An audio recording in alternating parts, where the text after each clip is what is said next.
Welcome to Gas, Gossip and Good Times. I am Quinn. This is Gypsy. Say hi. Hi. This is my best friend and co-host of this Gossip podcast. Gas, Gossip and Good Times is where I go away, I'll bring you a story or two stories and I'll tell you about what's been happening in local media around the world and bring it to the sofa. We have a look at the story or the case, whatever it is I bring forward. Sometimes we interview people. It just depends how we feel. Today I have two cases to bring before you guys and have a little discussion about it. And I don't think these are actually that well known. So maybe you guys will not have heard of it. If you have heard of it, put a comment down below. Please remember to hit the subscribe button for us and like the video. It does help. I promise it helps. We are sat here in our new merch. This is it here, guys. This is Buckle Up, Baby. This is a paranormal podcast that my best friend hosts and I co-host with her. And we go through all things curious. So hop over there. There is going to be a trigger warning. Curious, just curious. Yes. We're not into any of that here. You know, you can't get monetized for that stuff. So just saying. No. Okay. I mean, back in the day where your mum only sold Avon, right? Now they're all on fucking OnlyFans. I'm just saying. I have some cases here that might actually require a trigger warning, okay? Because they are both involving children. So I do want to pop that out there. But if you can listen to the end, I do think that getting these cases out there and talking about them will help not only us, but it helps, you know, everybody as a whole to be able to come to terms when bad things happen in society. I think it's a good way to sort of process some of the things, right? Because media doesn't always give us everything to say. Yeah, it does. It really does. If you can when you talk it out. Yeah, sit on the sofa, put your feet up, and, you know, let's just see what we have for this week. The first thing I want to talk to you guys about is the case of Casper O'Brien, okay? And Casper O'Brien is a little boy who has passed away, and the story behind it is actually one of disbelief. So I'm going to bring it to you and we're going to have a wee chat about it after, but Gypsy, just wait, this story is wild, okay? This is a case of Casper O'Brien, guys, and Casper Jacob Shane O'Brien was born on September the 25th in 2018 in a town called Flint in Michigan, USA.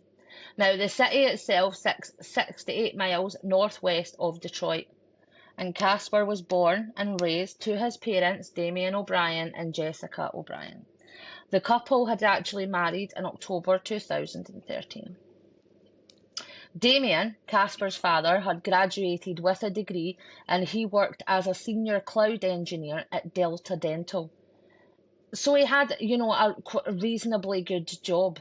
In May 2020, Jessica gave birth to a daughter and they named her Eliana, and a son named Phoenix. But sadly, though, baby Phoenix was stillborn. To the outside, they were just a regular family of four, with 4 dogs living their life. You know, dad went to work, mum stayed at home with the kids and the dogs, all together, a pretty normal setup, or so it would have seemed, okay? So I'm going to take you through the timeline of events that happened within this seemingly normal family that led to a crime and ultimately led me here to tell you. On November the 4th, 2025, just before 9 a.m, Jessica O'Brien calls 911, frantically reporting that her 7-year-old son Casper was not breathing. When the emergency services, or the first responders, however you categorise them wherever you live, when they arrived at the O'Brien household, they found it to be absolutely filthy, disgusting, and frankly, a squalor. In the crime report, the medics actually describe it as unsanitary and filled with trash. One officer wrote in his report that the house could not accurately even be described in words. Due to the sheer amount of rubbish, the police were unable to identify what kind of flooring was in the property. The catalogue Oh of my God. collections, it was so bad. The catalogue of collections, as I can only describe this, were that bad that the police and paramedics were unable to fit in the property at the same time. So they had to choose one or the other. And naturally, the paramedics were allowed in first so they can be of assistance to Casper and try and help and save that little boy's life, right? Yeah. Now, when I tell you that the immediate help were concerned, they actually found Casper on a makeshift bed, guys. A literal makeshift bed in one of the rooms where, and this is where it gets worse, right? This is where it gets worse. Where he slept in there with his sister and his parents. What I'm saying, guys, is that all four members of the O'Brien family slept in the same bed. They Oh also my. describe a single non-functioning toilet in the house that was overfilled with human feces. Caspar was taken to the Hurley Medical Centre where he received treatment but ultimately succumbed and passed away. His cause of death at 7, right, was dilated cardiomyopathy with morbid obesity as a contributing factor. Cardiomyopathy is a condition where a person's heart becomes weaker and weaker until it is unable to pump blood to the body and ultimately it stops beating. At the time of his death, Caspar was 50.5 inches tall and 255 pounds. So to just A put it into healthy weight, perspective, yeah, just to put it into perspective, his height is the equivalent of just over 4 LPs tall, yeah, basically, right, exactly. or And he four was pizza 200, boxes. yeah, and he was 255 pounds. Now, a healthy weight for a 7-year-old of Casper's height is between 50 and 70 pounds. He was 255.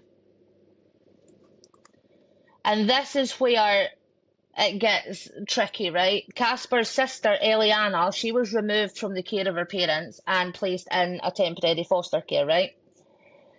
She herself was also morbidly obese. Her hair was knotted. She was naked, walking around the house filthy when the medics showed up. When they came and tried to save Casper's life, she was in a diabolical state. The 4 dogs that were living in the home also required immediate medical intervention.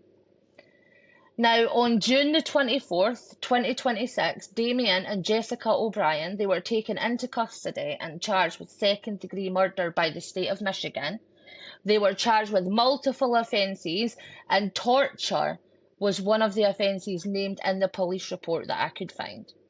They are facing up to life in prison if they are convicted. The couple actually has a probable cause hearing scheduled for the 2nd of July in 2026. Probable cause is where they will appear before a judge and a judge will decide if there is enough evidence to take to a jury trial and possibly then end up with a prison term. But they are currently being held without bond. Now, being held without bond, that basically means they're remanded in custody until their court appearance. So they're not Yeah. free, right?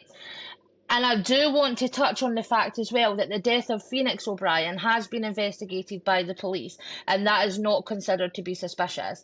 And I just want to let everybody know that because I know that if it ran around my head, it would have ran around, everybody Yeah, else's head. So I yeah, did absolutely. check that.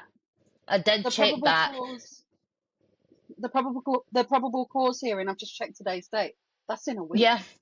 Yeah, it is. Yep, that's in a week. So this only happened like 4 or 5 days ago. This is a very Yeah. fresh story. So this only just hit media a few days ago. And I have been on this case since the minute it hit. And right now, so how it works, right, is that to be charged with second degree murder in the state of Michigan, there has to be evidence of implied malice. right? Yeah. And some may agree to disagree, right, that these parents display signs of malice or not, but that's not for us to decide. The state of Michigan believe they can prove the conduct of the O'Brien parents willfully caused harm to Casper by neglecting his health needs and overfeeding him, causing death, right? So they believe that's malice. Now, Casper's conditions were both extreme and obvious, and I would argue that there's no way his parents never knew that. Any reasonable person, right, would know that Casper was consuming too much Hmm. food, right? And I think living in a squalor, needing medical attention shows malice. It shows that you know that Absolutely as a does. human, It shows neglect. It shows neglect. right? It shows malice. It shows neglect. Willful neglect at that, because they've allowed it to continue for so long. Exactly. Exactly. Now, the child was only taken, listen to this is the part that blew my mind. The child was only taken to see a physician once in his entire life, and that was in February of 2024, right? Do the maths on this. He weighed 170 Wow. pounds.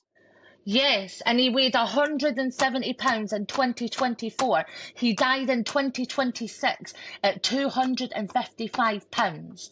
Now, the physician made an immediate referral for Casper's heart to be checked, and his mother willfully neglected to take him to that follow-up appointment. They never went, right? I'm stunned at some of the things that I've read about this case, and I don't I'm know about you, stunned that Gypsy, social services were not brought in at that point. right? And everybody listening on the sofa with us, but I do fail to see how these parents have got any line of defence in this case. How? I'm sorry, but like, parents absolutely 100% neglectful, 100% malicious. Did not fulfill the remit as parents. But No, if that child was that way at that age and was taken to a doctor, why was social services not brought in at that point? exactly. And I just feel like there's failings That's a across. failure. Surely he was at school, right? For me, surely he had a school teacher. Surely there was someone there that could have seen It doesn't and put sound a like report it. in. I mean, it really doesn't sound like they do or did anything for these children. This house was a squalor. The paramedics had to decide who goes in first. So the police had to go in first to secure it, to make sure that there was no weapons or anything in the property, so the paramedics can go in and do their job. So they had to do one or the other. And for that much trash to be in someone's house that you cannot even identify the floor in, I have no words. Nothing. That's I That know. little boy has been failed on so many levels. He's been It failed on the has. level of parenting. He's been failed on the level of education. He's been failed on the level of police, on the level of outside authorities like social workers and key workers and things like that. Like, Hmm. how did he slip through those gaps? I Because have no listen, idea. my kid has only got to Trump in school and he gets sent home with a letter. Exactly. And this I think is one of the differences between the UK and the US and the law with the children involved. In the United Kingdom, you are bound by law to take your child to see a doctor, to see a education specialist. Whether you educate them at home or not, you have got to be in touch with an education board of sorts. There is always a way. You have a health visitor, you start off with a midwife, then a health visitor, then you get school teachers, and then you get doctors and Yep. nurses and all these things. One of Every single person. How can you go one of 7 my years? one of my You kids know, was home educated, and I can testify to the fact that as a parent, you have to show that you are educating your child. You have to give evidence of the education that they're receiving, show evidence of activities and things like that, and lessons, yep, and you have to be responsible for your child's welfare and education at the yeah, same time. And you yeah, you are do. checked up on. 100%. This story blew me away. I sat there and I was reading it, and I'd been, and Gypsy doesn't know the ins and outs of this story. So with gas and gossip, I go away, I'll find out this is completely me, and she finds out about it when I am telling you guys. So she has I just just think found it's out more about genuine it. that way. Yeah, It's it more really genuine. is. You get my It genuine really is. reaction. Yeah, exactly. And I think, as a mother, it goes back to maternal instinct. It goes back to, Trudy Adams. It goes back to Mackenzie Shirilla. When you have a child, it is your responsibility to ensure the safety, the well-being, and everything of your child. Trudy Adams' mother fought for her till the day she died. Mackenzie Sharilla's mother, never. She got what she wanted when she wanted Mackenzie's world, and look what happened to her. And then you've got maternal instinct. Look what happened there. It's actually Too disgusting. many. Too many of them. There's too many of these cases going on. It's actually sick. And so, guys, that was the case of Casper O'Brien, all right? And I know that these things should come with a trigger warning. And I know these things are not talked about enough until they go viral. And let's make sure that we're making a conscious effort not to allow that to happen. Okay, if you Yeah. follow us and you follow the channel, don't wait till something viral happens to talk about it. It's okay to talk about everything, regardless of how difficult it may feel. If you are struggling as a parent, Yeah, talk to people. There is help out there. absolutely. There is a lot of resources. And listen, as mums, we get it, right? Mums would understand rather than judge. A lot of mums would just get it. We're all in the same boat, we're fighting the same battle. So absolutely, just seek a little bit of help. It's okay to say that you're not okay. But, don't end up in this situation. Don't be another statistic on a podcast. Do you know what I mean? Don't do it. Yeah. This, my second case is very much the same, and it's really touchy, okay, Gypsy? And I did say to you that I wanted to do a My Stalker story, and I will. I will absolutely get a My Stalker story on this podcast, okay? But I came across this case, and it's actually titled Our Little Sister the Monster, babe. I've never Wow. felt more humbled. This story blew me away, right? So this story actually has so many hard-hitting details in it. There is a lot in it, so there is a trigger warning. If you thought the Casper O'Brien story was a bit much, please remember that you can click out. Please go to the shorts. Please go to the paranormal podcast. Please do all these things. Yeah. You don't have to stay if you're triggered, okay? This story is called Our Little Sister the Monster, okay? And I'm going to read it from their point of view. So one day there was a football game on, okay? And Heather and Kareem were both invited. Heather's sister states that she instantly got a bad vibe from Kareem.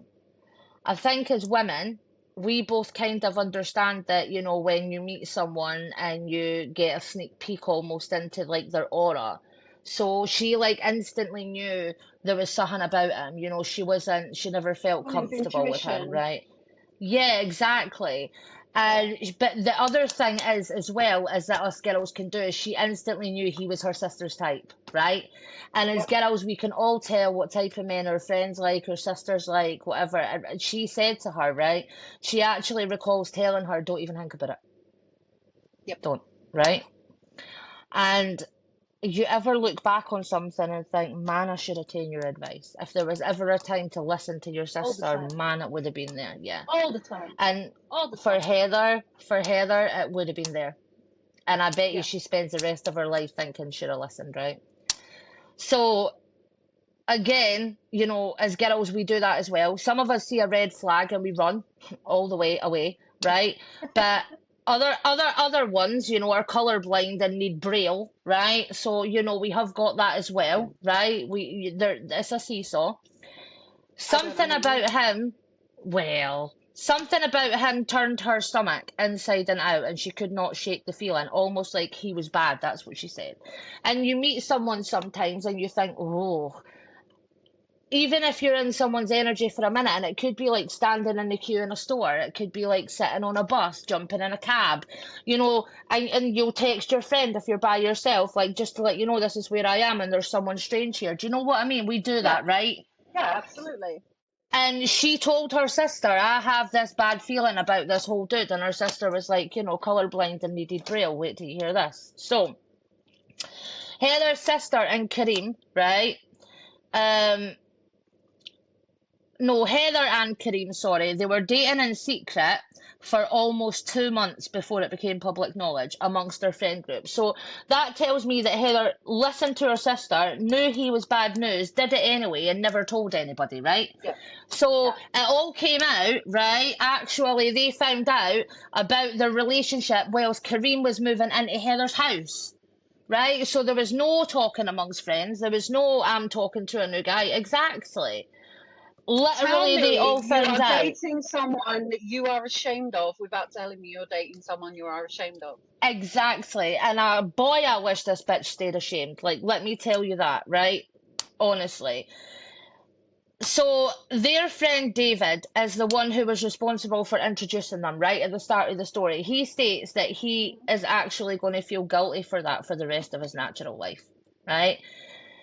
So Jessica had 3 children, right, from a previous relationship, which Kareem was now stepping in to take care of. David, a friend of them both, and his wife were babysitting the children one night, and one of the children kept disappearing into the bathroom. Now, he does this over and over and over again until finally David goes and checks on him. Now, to his horror and confusion, he finds this little boy eating a banana whole, including the peel, in the bathroom. So confused, he said to him, you know, what's going on? And he sits all the children down and he asks them. And the child's reply will stay with him until the rest of his life. The child replied that he was so hungry, he just wanted some food, but he was scared that he would get caught eating, so he ate the peel, so there was no evidence left. So he ate the banana peel, he was just biting into it, the whole thing, and he made sure that there was no evidence left behind so no one would find out that he ate it. And that's heartbreaking already without going into the rest of the story, right? That is shocking. That It alone is. tells you so much. Right, when this had never happened before, and these children were over, you know, they were preschool ages and stuff, and this had never happened before. So quizzing the children, right? David and his wife asked what's going on. Now he's babysitting the children with his wife while she's at work, right? So she's away to work and they're babysitting her kids to help her out. He starts asking them what's going on, and all 3 of the children say they're starving hungry. Now, David said their mother had insisted they had eaten dinner before they were dropped off, to which all 3 children claimed that to be a lie and said that they were scared to ask for food at home because they're not allowed to eat. They also stated that they had not eaten since the day before, and the only thing they were given to eat was a frozen burrito, still frozen. What? Still frozen. Now, children can tell tales and children can tell fibs and tell lies, just like they do. we just had that with the case of Janet Hodgkins, right? When we filmed a podcast for the Enfield, when Maurice Gross left, she faked some of the paranormal activity because she wanted to get him back, right? Correct. She wanted him back. Yeah. Children lie and children fib, but children don't lie about that. No. He was eating the absolutely peel not. of the banana because he never wanted to get caught, so he's not lying, right? So David and his wife calmly talk to the children, promising them a safe ear and that they're always going to be there for them and they'll never let anything happen to them. And that promise actually still haunts that couple to this day. 1, the child felt safe to tell a story. And when the child felt safe to tell one story, another came, and another, and another, and another. David and his wife were horrified. Visibly shaken and concerned by what he heard, he called Crystal, and that was her sister, Heather's sister, and she immediately heads to the couple's house to see the children. Right? And the children had told them all. This is what they were told. Kareem would grab the boys by the ears and twist their ears while screaming at them and make them fight each other in their bedroom for his own sick, twisted gratification. He was taking the children, twisting their ears and making them fight. And there was 3 boys. And they were not getting food at all. The children said they were eating food out of the trash. The adults, we've got David, Crystal and David's wife, all decided to call 911 even though they knew that it would be a risky call, because they knew that Heather would withdraw contact with the kids if they found no basis for the allegations, right? Nevertheless, the phone call was made. They knew they needed to do something to help, so they decided that they have to do it, right? As an adult, when you have a child that comes to you, you either have two decisions. One, it's not my business, or two, I would rather be wrong and help, right? Everybody has a different point of view on it, right? Yeah, definitely. So when Heather returned from work and found out, she was absolutely furious. She tried to force her way up the stairs to get to the young boys and starts actually physically fighting with David's wife, who is fiercely trying to stop her and protect those boys. Heather actually hits her, puts hands on her and everything, right? 911 had Heather removed from the house so that David and his wife were safe. David and his wife were then given temporary custody of the children, and this is where it gets absolutely heartbreaking for me. So David and his wife sat these children down and promised them that they were going to be safe and taken care of from now on. No more hungry, no more fights, nothing like that. The kids done a big massive cheer, ran up to him, all jumped on him, thanked him, gave him hugs, gave him kisses, and they were all filled with hope. They thought it was over and they were all going to be safe. And little did they know that I have another paragraph. And you know that I would not be here telling you this story if that is where it ended. No. A couple of weeks goes by. Heather contacted CPS, David and his wife and her sister, and promises them that Kareem is gone. She wants her kids back.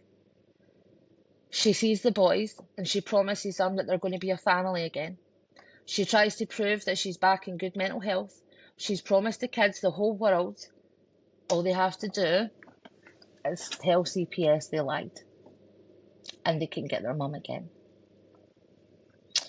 The three little boys tell CPS that they made it up, they were lying, they want to go back with their mummy, and that everything's going to be fine. CPS believe this, swallows all the bullshit, and the three boys went back to their mother despite pleas from David, his wife, and Crystal. In that 3 weeks between the boys going back and the end of this story, there was no contact with Heather or the boys until one night, 1 a.m, Crystal gets a call. Anthony, one of the three boys, is in hospital on life support and he's going to die. She has to get there. Crystal calls David's wife. They go straight into the hospital. And he was unrecognisable. He was so thin that all his ribs were exposed. He had zero muscle on his arms. And his little eyes were sunken all the way to the back of his head. David's wife was frantic to see Anthony, but the minute that she sees his bloodshot eyes peering through all the wires and the machinery keeping him alive that was soon going to be switched off, she demanded to know what happened. Heather, who had a sheriff outside the door, the police had called the sheriff was outside the door waiting. She had the sheriff remove her and take her out of the hospital. Maria, David's wife, recalls having to drop to her knees and apologising continuously for Heather to allow her back in that room to see the baby boy. She physically got on her knees in front of a sheriff, apologised profusely, and begged to get back in the room to see the baby boy. It was so bad, the nurses were sobbing, cleaning up Anthony's frail little body, which was covered in cigarette burns, and all of the skin was sliding off his tiny kneecaps. His eyelashes were missing because Heather had been rubbing hot sauce in his little eyes and burned them all off. The hospital stated that this was the worst abuse case they had ever seen. Little Anthony succumbed to his injuries just days later and passed away. Heather spent all those days trying to convince people that she never did this to him and that she had no part in this. And she was pleading her case whilst her innocent little boy died alone in hospital with no one by his side. Karim denies any allegations when he was interrogated by the police, but they show him pictures of pools and pools of blood in the boy's bedroom. And it later comes out that Karim was making them fight, and some of the injuries were inflicted on each other at the hands and orders of their captors/guardians. He tries to pass the blame on to Heather, and she does the same to Karim when she's interrogated. They both deny seeing any marks on the children, and they put the family through a heartbreaking and lengthy trial. If those little boys want justice for their brother, they had to stand up and talk to a grand jury. Bravely, these little boys told their stories and faced their captors in court. They tell their truths and they fight for Anthony. And thanks to his brothers, his killers will never walk free again. I don't know whether to cry or break something. Like, how can they sit there and say that it was not them? They were those children's guardians. The only way that a child gets into that condition is if you, as their guardian, has withheld care on such a level. Yeah. And they're saying that they never had any marks without them noticing. If it was someone else, how did they get there without him? Because that kind of emaciation doesn't happen overnight. I'm sorry, I'm so exactly. angry. No, go on. I agree. I agree. I was the same when I was writing it up. Emaciation doesn't happen overnight. The pools of human juice don't appear overnight. Mm-mm. You know, that is lengthy. He was literally locking them. Abuse. Yeah, he was locking them in a room and making them fight each other, and he was just watching it, and it was just, you know, I think she had a job, so they clearly had an income, right? And I'm sorry, and I don't mean to speak ill of people's body types, and I'm, you know, curvy myself. These children were emaciated to the point where there was no muscle on their skin, but the people that appeared in court for taking their lives were very large. I have no words. So it wasn't for a lack of being able to get food, it was a lack of starvation. That's what they did. They starved the children. That was intended. That was malicious and intended. That was intentional. And I think for me, I can't keep my kids out of the fridge. Like, yeah, my kid, you know how well my family eats, and I know how well your family eats. Like, my kids' idea of like a cheap and cheerful meal, it still involves all of the nutrition groups. Yeah. You know, they eat 2 hot meals a day. Unless it's like hot as fuck like it is now, and it's, you know, a salad, but you know, they eat but it's still 2 meals. Yeah, they're eating meals, right? Yeah. And I think the worst thing for a child is to have to ask for food, or the worst thing for a child is to have to sit there wondering if they're allowed. You know, that little boy stole it. He stole food from, and he ate the peel because he didn't want to get caught. Like, that shows a different level of not only degradation, but it shows a different level of abuse, a different level of control that they needed. And apparently, you know, until she met Karim, these children were well taken care of. There was never an issue with them. Nobody thought anything. You know, David and his wife Maria, used to watch these children all the time when she went to work, and there was never an issue. It was a routine for them. All of a sudden, she meets this man, and now this is happening. And I'm not saying this is all his fault, because she is their mother, right? She has a massive part to play in allowing this to happen, and that's not where I'm going with it at all. But what I am saying is, it shows you how much, when you meet someone who is a control freak, who is a dominator, who has to do all these things, can take over your mind, can you know, blur out your vision. Right? Yeah, It'll start slow with little things, and then it becomes more and more and more, and yeah, it's almost like they leave a bread trail, you know, and it's like, and it is actually called breadcrumbing. So yeah.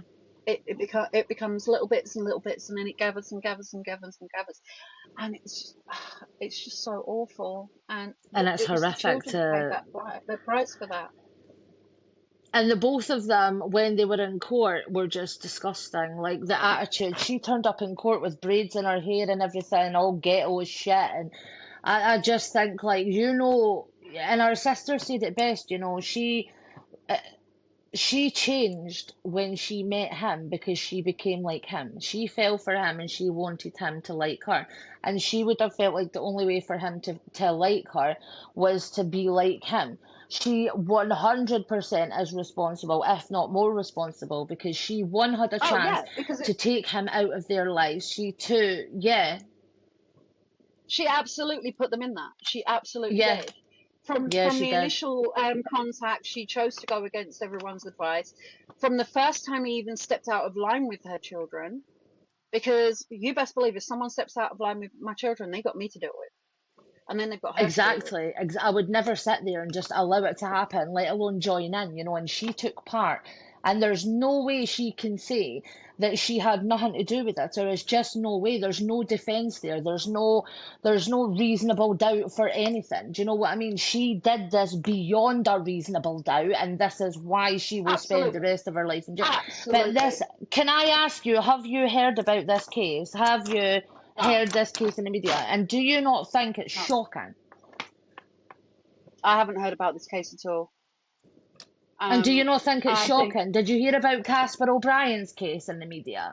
no, no, I haven't, because well, I live in a bubble, so Well, yeah, but I what haven't my seen point is either. though, But I yeah, do you've watch my got some news social feed. media streams, and Yeah, it's not I watch there. my news And feed, and why it's is not it not there. there? Like, Why are we not talking about these children? Why are we not speaking up for these children? and You know, listen, I just think it's vile. it is. And listen, I'm not going to sit here and like this video, as far as I'm concerned, can keep on plugging this story, because we're here to talk about this for awareness, not for clout, not for anything that we're going to gain from it. We don't want to gain from it. Yeah. It is about raising awareness for these children and children who are potentially in these situations now, and asking that authorities act when they need to.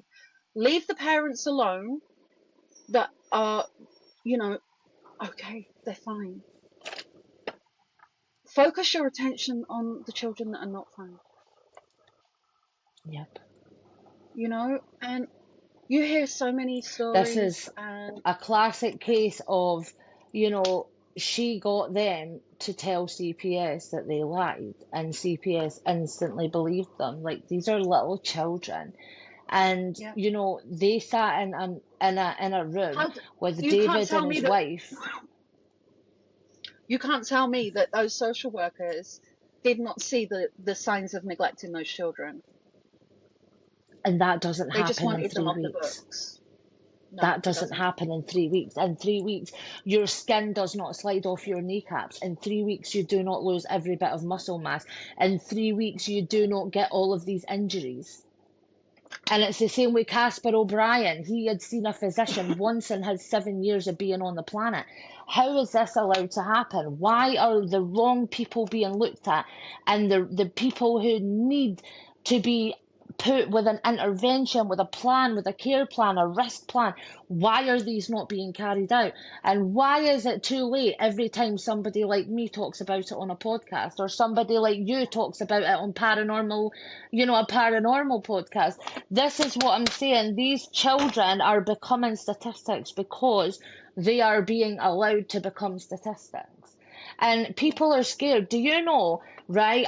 Do you know if there's a dog outside and there's a dog malnourished or a broken leg, or if someone kicks a dog, do you know that people will call up RSPCA or whoever it is, and they will call and they will get that dog help? Do you know if it is a child people will say, oh, it's not really my business, the law, but I'm not really sure if I should get involved. I don't want to be wrong.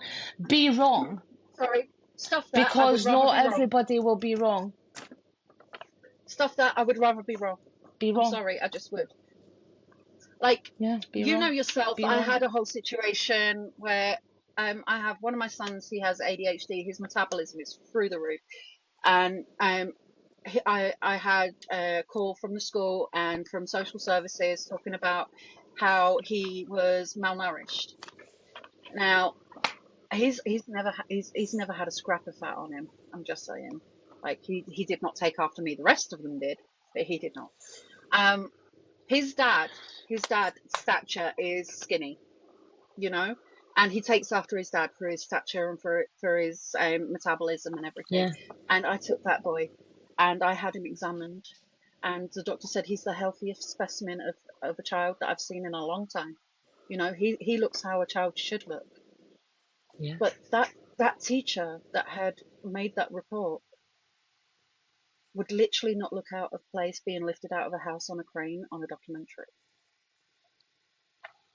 I got full apologies from the teacher involved, from the school, from everyone involved. And you know, listen, if I need help with my kids, I will call social services and say I need help. Yeah. Because that's what you do as a mother. Okay? Yeah, it is. You reach out and you say, I am struggling, my children need more than they're getting. Yeah.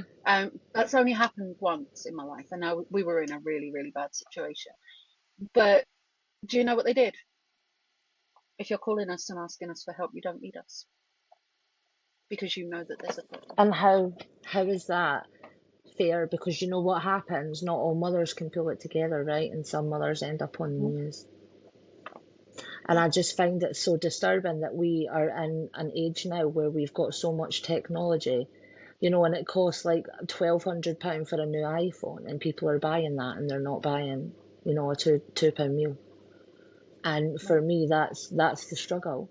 And I wanted to bring these cases up today because I do feel like I'm starting to, you know, open up about the struggles I had. You know, I was a victim of Munchausen by proxy, and I do think, you know, I am on the other side of that. I was never sick, and I was made sick rather than, you know, being neglected that way. And I do think that I resonate with some of these cases. And it really does get to me when I'm seeing cases like this that you know, we've got media for cyclists, we've got media for a tree got planted however many years ago, and they're having a fucking unveiling for it. But they're not being spoken about. No. This is the issue with mainstream media. It's mainstream media. And it's, you know, you're always going to be fed what they want you to hear, and they don't want you to hear these things because it puts a bad light on the social services in the state that they're in. And right now, the only way to find the real news is to go on the internet and actually find it. Other than that, it's propaganda, what you're seeing on the TV.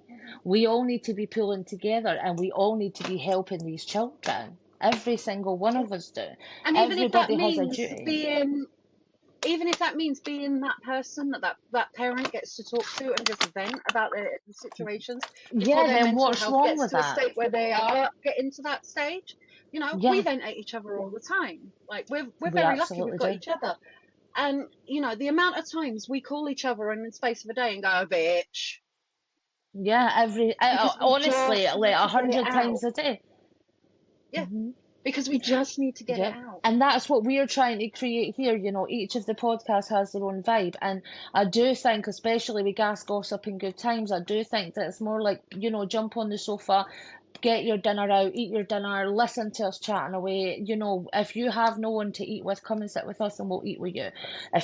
If you just need something to distract you, you will find something on this channel to distract you. You know, and if you need a friend, you know, everybody say hi in the comment section. Let us know where you're from. Let us know what your favourite hobby is. What is your favourite TV show? Go on the Reddit community. Reddit, yes. Go on to Reddit, guys. I fell out with someone over a fucking sausage roll on Reddit. Yeah, well, she won't fall out with you. Not even lying. No, I won't. I actually We'll won't. create a post. I'll do it when we get off the podcast. We'll create a post for everyone to Yeah. get to know each other. Yeah. You know, say hi So to head each over other. there. Head over there. And Make some listen, we're not friends. always going to be talking about serious cases. There's going to be some light-hearted stuff as well, because let's face it, we like to spill the tea on some shit. But Yeah, we do like to spill the tea, and we are just a couple of assholes with a couple of phones who just sit down and chill. And yeah, we're not these big fancy podcasters. We're literally wankers with no, phones. And you yeah, know, the more people see that you are just real, there's no fancy shit, there's no fake shit. We're just bringing you the stuff the media is not bringing you, and we're talking about the things people want to talk about, and there's nowhere else to go to talk about it. And we're also having a laugh and a giggle with you, because you know what? Everybody yeah, needs a smile. yeah, that part. But thank you for coming and tuning in. If you made it this far, I really appreciate you. Head over to Reddit and say hi. Okay? Don't suffer in silence. Come and talk to us. We're over there.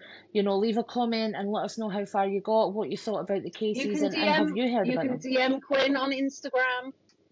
Yes, you can. The Instagram will be linked below. You Hmm. can DM me on Come and get TikTok. me. That will be Yes, you linked below. can. You Yep. know, we are not monsters. Yep. Exactly. I don't use We're heavy TikTok, but arseholes, but we're not.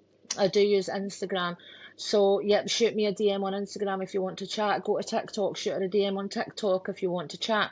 We are here. This is Grab what us we on do. Reddit. Yeah, go and grab us on Reddit, and it's not just us on Reddit, the whole community's there. Okay? So go and do what you need to do, and if you ate your dinner with us, then I hope that you enjoyed it. And if you lay down and just chilled with us after a hard day, then you know what? Today has been good, tomorrow will be better. She's been Gypsy, I've been Quinn, and you've been amazing. Love you. Bye.